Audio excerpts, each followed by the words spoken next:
I'm just fascinated by bad people and why they go bad and how close we are as people to that line. I'm Candice Fox and I am the author of Crimson Lake, which was adapted into the television series Troppo.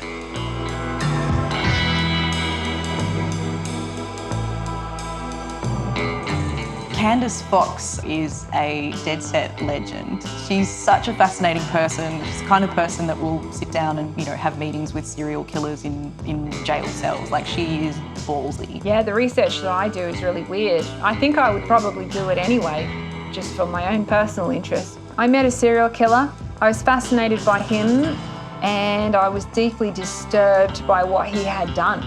And so I wrote to him and I said, can I come visit you and just see you? I have some things that I want to say to you and I want to look in your eyes when I say them. And he was like, yeah, sure.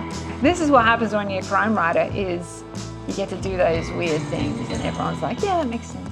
When you read the book, it's noir. I mean, the way it's written is Raymond Chandler. I mean, it's fantastically written.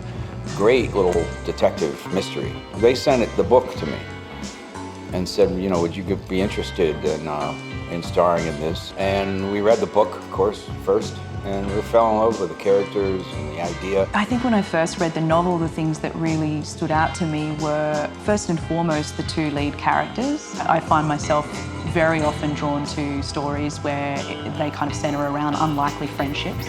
Listen, there is consult and then there is insult, and I am only paying you to do one of those things. Look, man, you do what you want. I'll be at 606 Pandanus in the morning, 9 o'clock. Rig all this stuff yourself? Touch my shit, I break your face.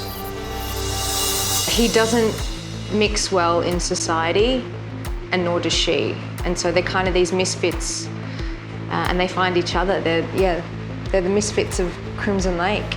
I try to put two people together who really shouldn't be working with each other, because I think there's nothing so boring as partners who just get on and there's all high-fiving and I was just thinking that, yeah, and they say the same thing at the same time. No, there needs to be conflict and disrespect.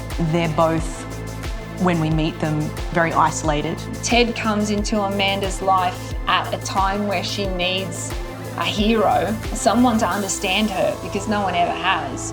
And Amanda comes into Ted's life at his lowest, where he's just drowning and he's got a hand up and whoever it is that grabs that hand is gonna do for now. And then he's like, why did it have to be you? You're so weird, She's very flamboyant and outgoing and an attention seeker. And the last thing that he wants right now is any attention.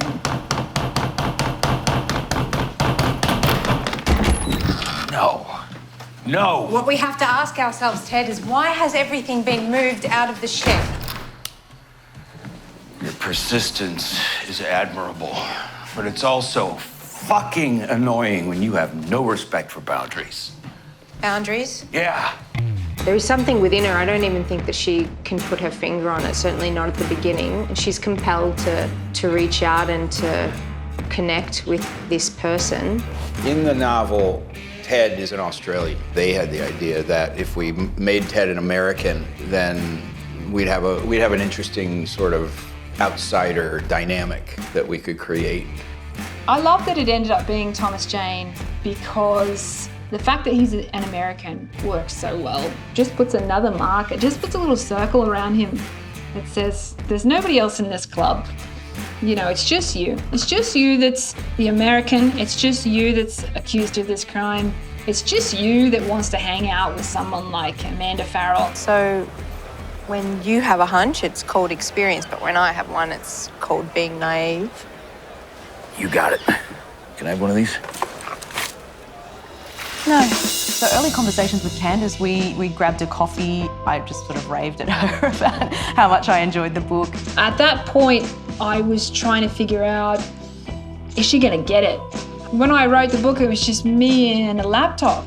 It was just the two of us. And then it gets out of the laptop and it's out in the world. And you're thinking, I hope it doesn't get transformed into something that I didn't intend. She just convinced me within the first 5 minutes, I think, that she got it. And also her passion about it was very reassuring. She actually really cared about these characters like they were real people.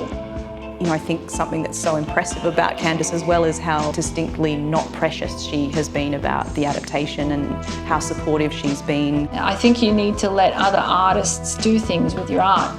They've realised it much more vividly than I ever could. I couldn't possibly envision it in the meticulous way that it is on the screen, so it's that much better.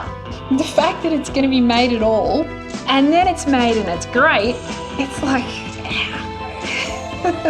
how did I get to have all this stuff? I don't know.